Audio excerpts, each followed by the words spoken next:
Me friends and ఫ్యామిలీతో సరదాగా బయటకు వెళ్ళటానికి కారు లేదా అయితే వెంటనే ఈ నెంబర్కి కాల్ చేయండి. నమస్తే, welcome to Suman TV market ముచ్చట్లు. నేను మీ విష్ణు. ప్రస్తుతంతో పాటు senior stock market analyst Eedara Ramakrishna గారు ఉన్నారు. వారితో మాట్లాడదాం. సార్, ఈదర రామకృష్ణ గారు నమస్తే. సార్ నమస్తే అండి విష్ణు గారు, అలాగే సుమన్ టీవీ ప్రేక్షకులందరికీ. సో అదేవిధంగా మార్కెట్స్ కి సంబంధించి కూడా సెబీ నుంచి ఒక పెద్ద అప్డేట్ కూడా రావడం జరిగింది. జనవరి 31వ తారీఖు నుంచి T+O సెటిల్మెంట్ కూడా తీసుకురాబోతున్నట్లు. సో ఏంటి అసలు T+O సెటిల్మెంట్ వస్తే మనం ఎటువంటి కొత్త పరిణామాలకు మార్గం వేసుకోవచ్చు అంటారు అసలు? అంటే T+O అంటే సేమ్ డే అనమాట. ట్రేడింగ్ చేసిన రోజే మనకి మనీ కావాలంటే తీసుకోవచ్చు. ఇప్పుడు దాకా మనకి T+1 సెటిల్మెంట్ సైకిల్ నడుస్తూ ఉంది. సో T+1 అంటే ఈ రోజు మనం మండే ఫ్రైడే కనుక ట్రేడింగ్ చేస్తే మనకు మనీ కావాలంటే మండే తీసుకోవాల్సి వస్తుంది, అంటే పొజిషన్స్ క్లోజ్ చేసిన తర్వాత. సో ఫ్రైడే పొజిషన్స్ క్లోజ్ అయితే మండే మనకి పేఅవుట్ అయిపోతుంది. అలాంటి సందర్భంలో, అంటే అలాంటి పరిస్థితుల్లో ఉన్న మనం ఇప్పుడు ఎక్స్చేంజ్ సెబీ కొత్తగా జనవరి 1 నుంచి 31 నుంచి almost 500 companies market cap wise గా టాప్ 500 కంపెనీస్ ఏవైతే ఉంటాయో ఆ 500 కంపెనీస్ లో ఫస్ట్ మంత్ లో 100 కంపెనీస్ లో ఇంప్లిమెంట్ చేయబోతున్నారు. అట్లా ఎవ్రీ మంత్ 100 చొప్పున 5 months లో రోల్ చేస్తారు. మొత్తం 500 కంపెనీస్ ఫిల్ అవుతాయి. మేబీ అది అయిపోయిన తర్వాత 500 కంపెనీస్ అయిపోయిన తర్వాత నెక్స్ట్ రౌండ్ లో మళ్ళీ ఇంకా మిగిలిన కంపెనీస్ కూడా చిన్నగా నెక్స్ట్ 500 జాయిన్ చేసుకుంటూ మేబీ నేను అనుకోవడం ఒక 1 year 1.5 year లో మొత్తం అన్ని కంపెనీస్ కి T+0కి తీసుకొచ్చే అవకాశం ఉంది. సో T+0కి ఇన్వెస్టర్స్ కి చాలా బెనిఫిట్ అండి. ఎందుకంటే లిక్విడిటీ మనకి, అంటే ఈ రోజు మన పొజిషన్స్ క్లోజ్ చేసుకుంటే మనం సాయంత్రమే డబ్బులు అడిగే అవకాశం ఉంది బ్రోకర్ని. సో మనకి లిక్విడిటీ ఉంటుంది, షేర్స్ వెంటనే మన డిమాట్ ఖాతాలో జమ అవుతాయి. ఇట్లాంటి ఫాస్ట్ సెటిల్మెంట్ అవడం వల్ల సెక్యూరిటీ పెరుగుతుంది, ఇన్వెస్టర్స్ కాన్ఫిడెన్స్ పెరుగుతుంది. సో ఏ భయాలు ఉండవు బ్రోకర్స్తో డీల్ చేయాలంటే. ఆల్మోస్ట్ స్టాక్ బ్రోకర్స్ సంబంధించినంత వరకు ఇక్కడ నుంచి మోసాలు జరిగే అవకాశం లేదండి. అంటే ఏ స్టాక్ బ్రోకర్తో కూడా వాళ్ళ మీద కట్టుదిట్టమైన నిబంధనలు ఉండటంతో ఏ స్టాక్ బ్రోకర్ కూడా మోసం చేసే అవకాశాలు లేవు భవిష్యత్తులో. ఎందుకంటే అన్ని రూల్స్ వాళ్ళ మీద ఇంపోజ్ చేయటము, అట్లాగే కంటిన్యూస్గా వాళ్ళని మానిటర్ చేయటము, కాంప్లైన్స్లు ఉండటం, అవన్నీ కారణాలు కావచ్చు. సో ఇన్వెస్టర్స్ జాగ్రత్తగా ఉండాల్సింది డూప్లికేట్ యాప్స్. అంటే యాప్స్ అంటే సిమిలర్గా అనిపించవచ్చు. అంటే మీకు SBI లాగే ఉంటుంది కానీ SBI కాదు, కొటాక్ లాగే ఉంటుంది కొటాక్ కాదు. ఇట్లాంటి ఫేక్ వాటిల్లో మనం ఇరుక్కుంటే తప్పితే జెన్యూన్ ఏ బ్రోకర్ దగ్గర, సెబీ రిజిస్టర్డ్ ఏ బ్రోకర్ దగ్గర కూడా మోసం జరిగే అవకాశం ఆల్మోస్ట్ తగ్గిపోయింది. సో అది ఇన్వెస్టర్స్, ట్రేడర్స్ కొద్దిగా జాగ్రత్తగా చూసుకోవాలి. అంటే కొత్తగా IT పరిజ్ఞానం లేని వాళ్ళు, అంటే ఎక్కువ కంప్యూటర్ యూజ్ చేయని వాళ్ళకి ఈ ప్రాబ్లమ్స్ వచ్చే అవకాశం ఉంది. కాబట్టి ఆ ఒక్క విషయంలో జాగ్రత్త తీసుకుంటే సరిపోతుంది.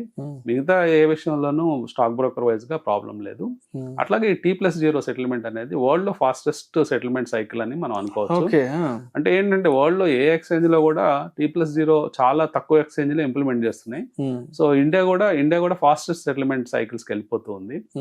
సో ఇంకా దీంట్లో వచ్చే ఛాలెంజెస్ ఏంటంటే ఇన్వెస్టర్స్ కి హ్యాపీయే, కానీ బ్రోకర్స్ కి కొంత ఇబ్బందికరమైన పరిణామం. ఎందుకంటే వాళ్ళు ప్యారలల్ గా T+0 T+1 అనే 2 సైకిల్స్ నడపాల్సి ఉంటుంది. కొన్ని షేర్లకేమో T+1, కొన్ని షేర్లకేమో T+0. సో ఆ ఇన్ఫ్రాస్ట్రక్చర్ వాళ్ళు డెవలప్ చేసుకోవాల్సి ఉంటుంది సాఫ్ట్వేర్ పరంగా. అట్లాగే వాళ్ళ లిక్విడిటీ అనేది బ్రోకర్స్ హ్యాండ్స్ లో లిక్విడిటీ తగ్గిపోతుంది రాబోయే రోజుల్లో. సో వాళ్ళ ప్రాఫిటబిలిటీ కూడా తగ్గిపోయే ఛాన్స్ ఉంది. ఇదివరకు ఆ లిక్విడిటీని వాళ్ళు ఎంజాయ్ చేసేవాళ్ళు, కొంత ఇంట్రెస్ట్ సంపాదించుకోవడానికి వేరే రకాలుగా.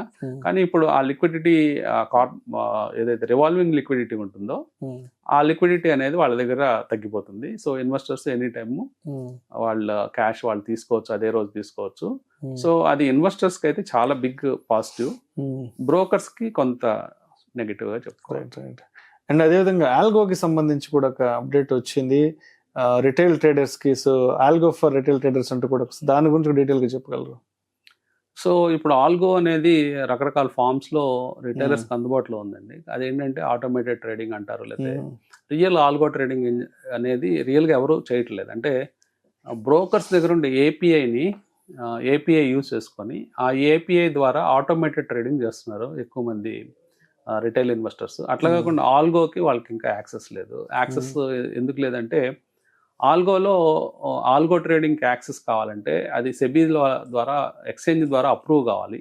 ఆ particular formula, particular strategy. So జనరల్గా బ్రోకర్ కోఆపరేషన్ అంత దూరం ఉండదు. సో ఇందువల్ల చాలా మంది ఆల్గో ట్రేడింగ్కి దూరం అయ్యారు. సో రిటైలర్ ఇన్వెస్టర్స్కి ఆల్గోని పరిచయం చేద్దామని సెబీ ఆలోచిస్తుంది. సో దీంట్లో ఏంటంటే రిటైలర్స్కి ఎట్లాంటి సౌకర్యం ఇవ్వాలనుకుంటున్నారంటే యునిక్ ఐడెంటిఫికేషన్ అనేది ఉంటుందండి. అంటే ఒక ఆల్గో నుంచి వెళ్తుందా ఆర్డర్, లేకపోతే నాన్ ఆల్గో నుంచి వస్తుందా, మాన్యువల్గా వస్తుందా అనేది క్లియర్ ఐడెంటిఫికేషన్ ఉంటుంది. అట్లాగే ఆల్గో ప్రొవైడర్స్ని కూడా క్లియర్గా గుర్తుపట్టే విధంగా ఆ కోడ్ ఉంటుంది, యునిక్ ఐడెంటిఫికేషన్ అనేది. సో దీంట్లో 2 రకాల ఆల్గో టైప్స్ ఉంటాయండి. ఒకటేంటి వైట్ బాక్స్, ఒకటేమో బ్లాక్ బాక్స్. సో వైట్ బాక్స్లో ఏంటంటే మీరు మొత్తం స్ట్రాటజీ చెప్పేయాలి ఎక్స్చేంజ్కి, అట్లాగే దాన్ని రీప్లికేట్ చేసుకోవచ్చు, ఎంతమందికైనా వాడుకోవచ్చు. సో ఇది జనరల్గా ఎవరైనా ఏ ఆల్గో ప్రొవైడర్ అయినా ఇవ్వచ్చు. సో ఈ ఆల్గో ప్రొవైడర్ ఏం చేయాలంటే వాళ్ళ ఒక బ్రోకర్స్తో ఏదో ఒక బ్రోకర్తో ఎంపానల్ అవ్వాలి. ఈ బ్రోకర్ ద్వారా ఎక్స్చేంజ్తో ఎంపానల్ అవ్వాలి. ఎంపానల్ అయితే ఆ బ్రోకర్ ద్వారా ఇతను ఆల్గోస్ అన్ని అందరి క్లయింట్స్కి పుష్ చేయొచ్చు. సో దాంట్లో సీక్రెట్ ఉండదు. సీక్రెట్ అంటే ఫార్ములా, అంటే ఎక్కువ ప్రాఫిటబుల్ వచ్చే ఫార్ములానా లేకపోతే రాని ఫార్ములానా అది అంత క్లీన్ ఓపెన్గా ఉంటుంది, ఓపెన్ సోర్స్ లాగా ఆ ఫార్ములా ఓపెన్గా ఉంటుంది. కానీ సెకండ్ థింగ్ ఏంటంటే నాన్ ఆల్గో అంటే నాన్ వైట్ ఆల్గో అంటే బ్లాక్ ఆల్గో ట్రేడింగ్ ఉంది, బ్లాక్ బాక్స్. సో ఈ బ్లాక్ బాక్స్ ఆల్గో ట్రేడింగ్లో ఏంటంటే ఫార్ములా సీక్రెట్గా ఉంటుంది, స్ట్రాటజీ సీక్రెట్గా ఉంటుంది. సో ఇది కూడా ఆల్గో ఏజెంట్స్ ద్వారానే, ఆల్గో ఏజెంట్స్ ఎవరైతే ఎంపానల్ అవుతారో ఎక్స్చేంజెస్తో వాళ్ళ ద్వారానే వెళ్తుంది. కాకపోతే ఇది డిస్క్లోజ్ చేయరు కాబట్టి, స్ట్రాటజీ డిస్క్లోజ్ చేయరు కాబట్టి ఇక్కడ ఒక ఆర్ఏ అంటే రీసెర్చ్ అనలిస్ట్ యొక్క అతని పాత్ర కూడా ఉంటుంది అనమాట. ఒక రీసెర్చ్ అనలిస్ట్ దాంట్లో ఉండాలి, ఆ ఎంపానల్మెంట్లో ఉండాలి. సో ఒక రీసెర్చ్ అనలిస్ట్, ఒక ఆల్గో వాళ్ళు కలిసి ఒక నాన్ డిస్క్లోజ్డ్ ఆల్గోస్ కూడా, అంటే దీన్ని బ్లాక్ బాక్స్ అంటారు.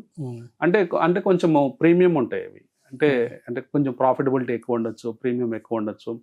సో ఇట్లాంటివి కూడా మనకి ఇచ్చే అవకాశం ఉంది. So approvals. సో ఏదైనా కానీ ఒక సిస్టమేటిక్గా ఒక స్టాక్ బ్రోకర్ ద్వారా ఎందుకు స్టాక్ బ్రోకర్ని, ఎక్స్చేంజ్ని అందరిని ఇన్వాల్వ్ చేస్తున్నారంటే ఒక సేఫ్ గార్డ్, రిటైల్ ఇన్వెస్టర్కి ఒక సేఫ్ గార్డ్. అట్లాగే రకరకాల మెకానిజమ్స్, కిల్ స్విచ్ అనే మెకానిజం ఉంది. అంటే మనం ఎప్పుడైనా ఎక్కువ లాస్ అవుతుంటే ఆ కిల్ స్విచ్ ఆటోమేటిక్గా ఆన్ అయ్యే విధంగా, అంటే మనము ఒక రోజులో నేను 5,000 కంటే ఎక్కువ పోదలుచుకోవాలి, స్టాప్ లాస్ ఆల్గో అంటే అది ఆటోమేటిక్ రన్ అయిపోతా ఉంటుంది, నెంబర్ ఆఫ్ ట్రేడ్స్ చేసుకుంటూ వెళ్ళిపోతా ఉంటుంది. కానీ నాకు లాస్ ఎంత వస్తుంది నాకు డిఫైన్ చేయాలి కదా. సో నేనేం చేస్తానంటే 5,000 నా లిమిట్ అని పెట్టుకుంటే ఆ రోజుకి 5,000 లాస్ రాగానే అది ఆటోమేటిక్ ఆఫ్ అయిపోతుంది. సో ఇలాంటి టెక్నాలజీ పెంచుకోవాల్సిన అవసరం ఉంది. ఇట్లాంటి ఇవన్నీ కూడా చేయాల్సి ఉంది కాబట్టి సో ఇక్కడ బ్రోకర్ ఇన్వాల్వ్మెంట్ పెట్టారు. అట్లాగే ఆల్గో ట్రేడరు, ఆల్గో ఏజెంట్, వీళ్ళిద్దరూ కలిసి ఎక్స్చేంజ్తో ఎంపానల్ అవ్వాలి. ఎంపానల్ అయ్యి అందరూ వైట్ బాక్స్ ఆల్గోస్ ఇచ్చేయచ్చు.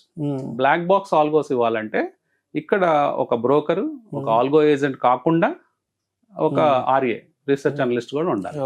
వాళ్ళ ముగ్గురు ఉన్నప్పుడే బ్లాక్ బాక్స్ ఆల్గోస్ ఇవ్వడానికి కుదురుతుంది.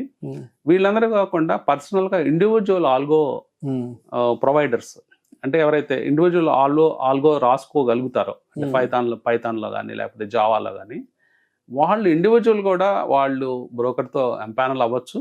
కానీ వాళ్ళ ఆల్గోస్ కేవలం వాళ్ళ ఫ్యామిలీ మెంబర్స్కి మాత్రమే అప్లై చేయాలి. అంటే లైక్ వాళ్ళ సన్, డాటరు, లేకపోతే వైఫ్, పేరెంట్స్, వాళ్ళకి మాత్రమే అప్లై చేసి అతను ఆల్గోని పరిమితంగా అతని కుటుంబ సభ్యులకు మాత్రమే ఉపయోగించుకునే అవకాశం ఉంది. దీని ద్వారా ఏమవుతుందంటే ఓవరాల్గా రిటైలర్కి ఒక, అంటే ఇదివరకు ఉండే సౌకర్యాల కంటే ఒక ఎక్స్ట్రా ఫెసిలిటీ ఇచ్చినట్టు అవుతుంది.